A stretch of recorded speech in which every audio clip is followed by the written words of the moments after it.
Hi, and welcome to the third devlog of my indie game, Dungen Shooter Caves.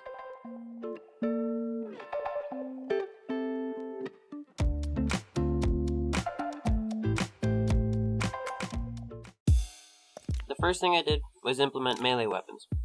I tried a few different things.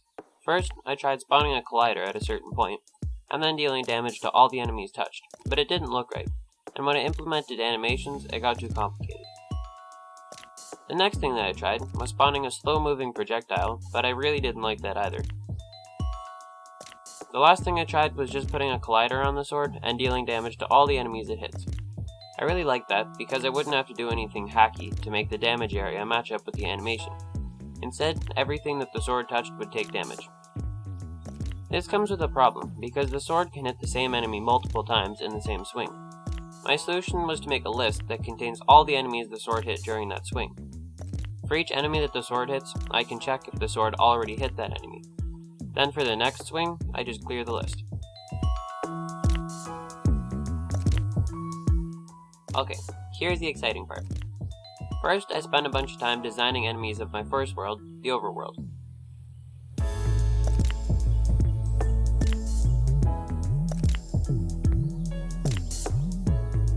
Next, I tried to implement some AI for them. I thought about it and experimented for a while, and figured that a state machine would probably be the best way to handle the AI.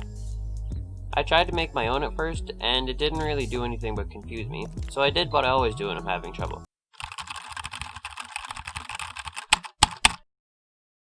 I watched a few YouTube videos, and I got the main idea. There are two main ways of doing it. One is to use enums, which is very easy to implement, but you have to use a ton of ugly if statements, and it's just not a very smart way of doing it. The way to fix this is to put each state in its own class. This way, the state machine doesn't care what the state does, as long as it does something. Not too long after, I managed to get a basic patrol state working. Once I had a few different states implemented, I had the state machine switch between them, and the basic enemy AI was finished. I also made a change that will make things much simpler along the way.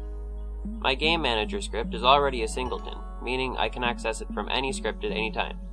So I put references to all the commonly used scripts inside of it, like the player controller. I had an idea for a fairly complicated AI for my first enemy, and was having trouble figuring out how to make it. I drew a flowchart for the AI, and it seemed pretty simple, but I thought it would be really hard to translate into code.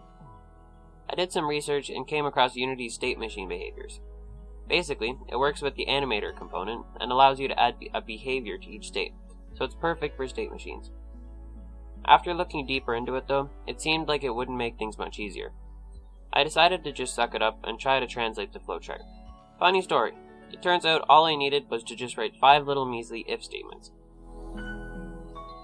After that, I finally had an AI for my first enemy, but I thought it was a little too unique and difficult for a regular enemy, so I might save it for a boss.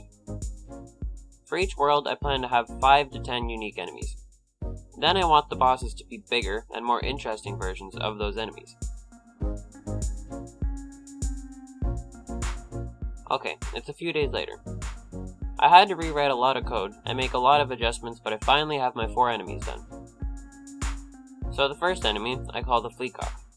It's supposed to be a peacock, but when it's low on health, it'll run away. I might give it a ranged attack instead of melee, because right now all my enemies are melee. Anyways, here's its attack pattern. First, it patrols around until it spots the player, then it locks on. It chases the player until it attacks, then it runs away until its cooldown is over, and repeats. The next enemy is a slime. It's the same as the Fleacock, except it has a dash attack instead. I don't have all the animations for every enemy added yet, because I wanted to upload this video before the end of the week. The next enemy I made is a worm. They have very little health, and you'll usually find them in large groups. They aren't really much of a threat, they're just annoying. Its attack pattern is the same as the Fleacock, except it doesn't run away in between attacks. The last enemy is a goblin. He's very fast and doesn't have much health. His attack pattern is also the same as the Fleacock, and once I implement coins, the goblin will steal some upon its attack. Okay, that's all I got done. If you liked the video, leave a like or comment or something. Also make sure to leave a comment if you have any input. I love reading through all your comments, especially if you have ideas for anything. Thanks for watching, and have a beautiful day.